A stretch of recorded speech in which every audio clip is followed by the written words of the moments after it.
Hello, my quilting friends. My name is Leah Day, and welcome to this Frame Quilting Friday. Today, I want to talk about quilting space and how to maximize your area around your frame, and also what to think about when you're looking at putting a long arm frame in your home. The first thing to keep in mind is that a long arm cannot be moved. It is really a gigantic piece of equipment. That's really the way to be thinking about it. It's not mobile. You can't roll it around. I had that question recently, and I just thought it was really important to be very clear on what a long arm is. It really needs to be set up and left alone because it actually takes quite a lot of work to get the table level, and that's level this way and level this way. So Dad and I, honestly, that probably took more time than actually building the frame, was leveling the feet and leveling the rails so that when you move the machine, I just pushed it, but then whenever it stops, it stops. You can see it's ever so slightly rolling towards me. So obviously I need to do just a little bit more leveling that way. I know I have a little bit of a tricky spot down here. When I roll it down here, it likes to kind of roll off in that direction. You really want it to where when you let go of the machine, it stays stationary, and that requires the frame to be level. If you were rolling the frame around or collapsing it against a wall or taking it apart, you're going to lose all that leveling that you've bothered to do. So a long arm on a frame is not going to be something that you can push away or tidy away. It is a piece of equipment, at least the size of a couch, and because of that, it's going to take up about that much space too. You really should be mentally thinking, okay, if I could fit a couch into this room, in the middle of the room, and be able to walk all the way around it comfortably, then you know that you have pretty much the right amount of space for a long arm. I would also say, look at the rooms in your house that, like a dining room, an unused, nice formal dining room, an unused bedroom, like a guest bedroom. You can collapse the bed. You could move to a bed that, one of those types that collapses against a wall. That would work out really well, and you'd be able to put your long arm in there. It's an investment of space. And that's really the way that you should be thinking about it if you're considering a long arm. In order to fit mine into this space, I had to collapse an entire sewing table. Now, here's the thing. I found that was really a switch out, meaning I had a home sewing machine in the corner with a table, and it took up this whole corner of the table. So really, I took out one machine to replace it with another machine. I didn't lose anything. In fact, actually, I gained the ability to finish my quilts faster and easier because the long arm moving the machine does make the entire process faster than moving the quilt under the needle. So kind of be looking at it that way. It takes up a lot less space when you need to piece a quilt versus when you need to quilt it. Like when I have a machine set up for piecing, and it's just in a small tabletop that's only about this big, because that's enough space to piece a quilt top. For quilting, I always have an additional tabletop to the side and to the left. So really, honestly, my setup for a long arm is about the same size of my setup in the Crafty Cottage that I use for quilting a big quilt. So either way, machine quilting takes up a lot of space. And, just a little aside, getting into hand quilting, I did some hand quilting last weekend, and that took up a lot of space. I mean, the hand quilting frame would take up, just as much room. The only thing is that we could collapse them and roll them up onto the ceiling with pulleys and stuff back in the day. So, there's creative ways to fit this into your space. And quilters have been creative for hundreds of years in how to make their quilts in the space that they have. So I really want you to think about that and consider that as a side of having a long arm and fitting that into your home. Now, as far as using the space around the long arm, this is something that I think really needs to be addressed because there's lots of spaces here that you can use. Underneath the frame, I have my frame number one set up nice and high. That way I'm not craning my neck over, I'm not hunching over in order to see what I'm doing. So I have my frame set up quite high, but this also means that I have quite a lot of space here underneath, and I have put, and let's see if I can pull out one of my drawers. They're so packed full I can't pull them out. This is an IKEA drawer system, and they have these nice mesh drawers, so I can see my quilts, I can see the projects that are stashed in here, and then that way I know what I still need to finish. And I can keep batting, and yeah, batting is generally the thing that takes up, it takes up a lot of room. You've got, big packages, that kind of thing, and so having that stashed in bins underneath the long arm really kind of keeps it out of the way and keeps it tidy. I end up with a whole lot of quilted pieces, so things, let me see if I can pull one out so I can show it to you. Things that might have been started at some point, like here was a quilt that I started quilting and I just haven't managed to either finish it or bind it, and it was just, a project started and then folded up and stashed away. And so, and then I do a lot of practice where I just put something on the long arm and then do some quilting for practice. I usually save those pieces in the bins as well, so that way I can cut it up and make bags, make little projects, pillows, that kind of thing. And it's really nice to have all of that again in one place, so it's not floating around the whole sewing room, it's not taking up space on the tabletops. And that is one thing. A long arm is a sort of a table. You've got a table in the back. As you can see, I have a pantograph here. I've been playing with pantographs a little bit. That table in the back and the rails in the front, when you don't have a quilt on the frame, or even when you do have a quilt on the frame, it's real easy for it to get junky, and just, you got a whole handful of stuff and you come in here and just throw it on the frame and it just starts to pile up and pile up and pile up. Your long arm is an investment of space and money, and it should not be left like that. It should not be used as a tabletop to just stash your stuff. So try your best to keep this area clean, because the cleaner and neater and less that you have to schlep everything off and go find a home for it, the more likely you are to keep a quilt going on the long arm at all times. You want to make it as quick and easy to set down and start quilting, or stand up and start quilting, as possible. Now, around the frame itself, I really feel like you need a good 2 to 3 feet in order to comfortably stand, and that is on all sides of the long arm. At first I was really going to squish the frame right up against the wall, and I'm glad I didn't do that, because it's really nice to be able to move around this back side. I need to access, let me push the frame out of the way, the machine out of the way, and you can see I need to be able to access this area right here, especially because this is how, there's a little knob right here, I raise and lower this rail in order, as I roll up the quilt, this gets bulkier and bulkier, so I need to be able to access this little knob. It's also nice to be able to hang my quilts here on the back wall. That's really nice too. And it's just good. Sometimes, somebody might be standing in the doorway, or on that other side, and I'm not trapped on, one side of the frame or the other. I can get around on all sides. Over here, I have a little alcove. This is in my basement. It's a weird space. I have weird ceilings, but I have this basically a little alcove. I'm going to move the camera so that way you can see it. And this is basically a nice closet organization system that I found at Lowe's Hardware. And I set it up here. As you can see, I used to hang a lot of my fabric on hangers. I have just recently sliced up my entire stash and gotten rid of it.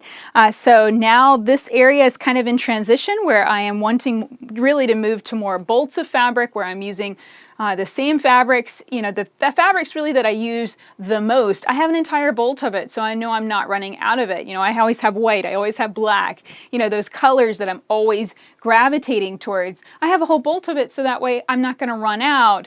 I don't have to worry about not being able to cut up the background for a quilt. I used to keep my fat quarters in here. Now I'm keeping some specialty fabrics like velvets and silks and that kind of thing. I keep a lot of pre-cuts in here. A lot of these are, just different packs that I get and usually need to find a home for, or slice up into something kind of special. And you tend to hang on to this stuff. As you can see, I get a lot of jelly rolls and layer cakes and stuff, and then I don't end up using them. So it's a reminder sometimes when you have it out to pull that out and use it. But then sometimes if you stash it in a bin or a drawer, it's easy to forget about it too. I have a lot of UFOs in this bottom drawer that are needing to come out and actually see the light of day and get finished up. But as you can see, this is how I organize this back space to maximize the space for fabric. I have some bins here that are holding leftover like cut scraps, different projects that are organized together. And then I have art bins. I really, really love these for organizing things like all of my sewing notions. Like this is just a miscellaneous box of sewing notions and all like a clover yo-yo makers and puff quilt maker and things like that. So I have different art bins for different things, and like things like different projects. I have an entire bin for clay and an entire bin for markers. And it's just nice to take everything of one thing and keep it in one bin. So when I'm in a mood to design a quilt, then I can go and grab my templates. If I'm in the mood to color a quilt, I can go grab my fabric markers. And I just pull that out, take it to the table, be able to play, then put everything back in and be able to put it back up again. It does get junky, and this is what I'm talking about, just being careful about piling things up. If you don't have a place for it, like this is some spoon flower fabric I was experimenting with, clearly I need to make a bin just for experiments. So when something comes in, I'm like, well, I learned something, but it's not necessarily what I wanted. Then this can go in that bin and I can pull from it whenever I'm just looking for some scrap fabric to play with, rather than stashed here where it's now in the way of my bolts of fabric. So just a few tips here, and I'm always learning this. It's not perfect. It's a continual process. Let's rotate one more time here and go around so you can see my embroidery setup. So rotate it just a little bit more around and you can see here is my embroidery setup. So the frame is right here. I'm actually hanging onto the wheel of that back bar right here. I have a good 2.5, 3 feet of space between the frame and this tabletop. And this is where I have set up my embroidery machine. And the most important thing with an embroidery machine, number one, I like it set up high. I am not going to use a foot pedal on an embroidery machine. It's really operated with a start-stop button, very similar to a long arm. I want a very stable, secure tabletop. So you might be able to see this is supported with a 4x4 that is bolted to the tabletop, and then the whole thing is bolted to the wall. I do have a polystyrene board here that is 2 inches thick, that is an old design wall that I can pin directly into. And I really like to have an arrangement, where I have set up my embroidery design so I can be inspired and see what I'm going to be stitching. This table does tend to get junky, and again, it really makes it hard to be creative and to make things whenever I know I have to come in here and clean up first before I can go make something. So I'm really working on that, where at the end of the day, at the end of a project, clear it off, clean it off completely, so that way it's nice and open and ready for the next project the next day. Down here I have more plastic bins from IKEA, and I really think it doesn't matter where you get your bins from. I think the key is finding bins or some sort of organization system that fits your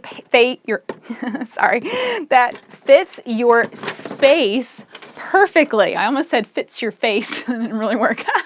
So fits your space perfectly. So I can fit 3 of my organization systems this way, so 3 drawer systems this way, and I think I could fit 1 more over here, but I've installed just something kind of fun and just in a vintage treadle set of drawers over there. In that area, I kind of keep old machines underneath the table right there.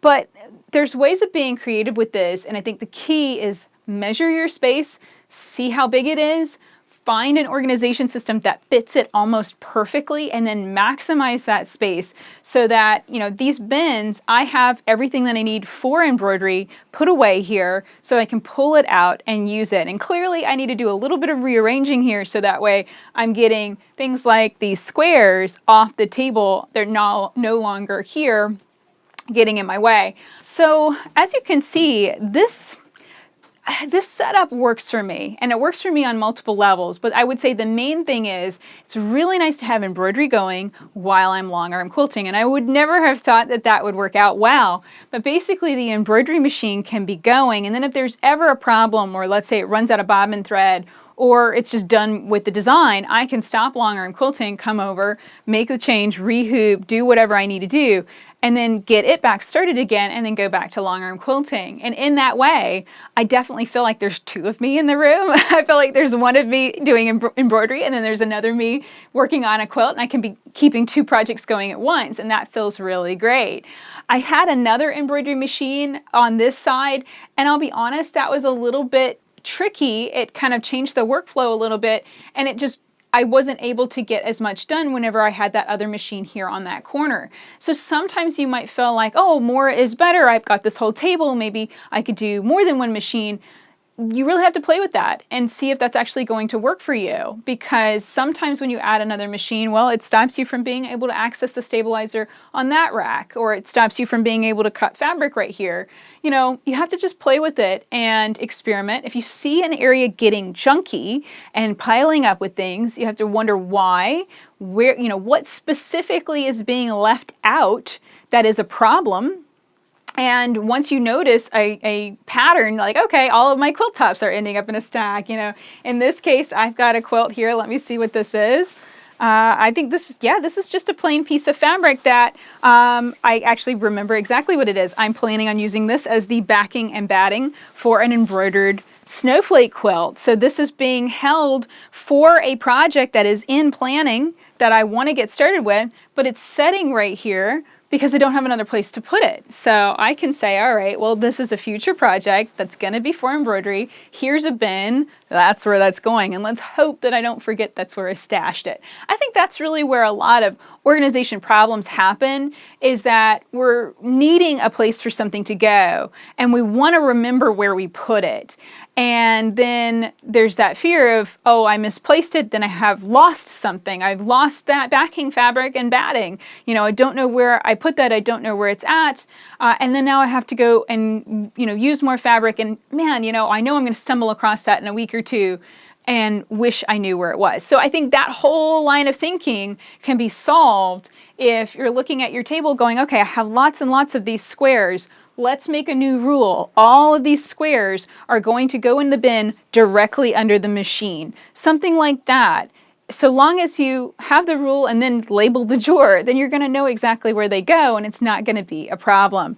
But it does take time and effort and energy, and just getting in the habit more than anything else. I know if I get in the habit of always needing this tabletop to be clean, then it will be clean, and I will probably do so much more machine embroidery, play with so many more things, and make so many more fun projects. It just requires building that habit in order to make it happen.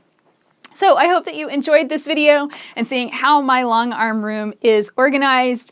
If you're thinking about a long arm too, look at the spaces in your house, and please make sure to double check the actual size of the long arm, because long arms are usually sold and they'll be, something like my 8-foot frame is sold as an 8-foot frame, yet it takes up just a little bit more space than that, and it can actually quilt a little bit less space than that. I can fix about a 79-inch quilt on this frame, so you kind of have to keep in mind, and I keep a really nice graph of the size of the frame, how many inches it takes up, the size of the quilt you can quilt on it, and then how much space, really the perfect size room to put your frame into. And you can check that out at leahday.com/15R.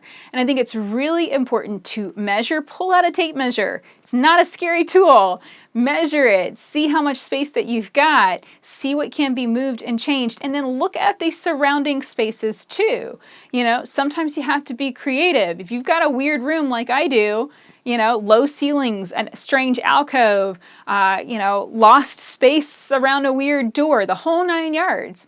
Promise you can turn those weird things into an advantage if you're just willing to step back and give yourself the time and space to really think about it and consider what your goals are with your space more than anything else. So I hope that you enjoyed this video and found something fun in it. One quick note, I am going to be at International Quilt Festival next week on November 9th, 8th, and 9th. So if you are planning to go to Quilt Festival, please come and see me at the Grace Company booth at Quilt Festival. I really hope to see you there. come and check out and learn more about the Grace Cunique 15R and Continuum quilting frame at leahday.com/frame. You can find all of the Frame Quilting Friday videos that I've shared so far, stitching out lots of different fun quilts and projects. And yeah, I better pin up another quilt on this frame so I can get something else working for next week. So I hope you enjoyed this video. Until next time, let's go quilt.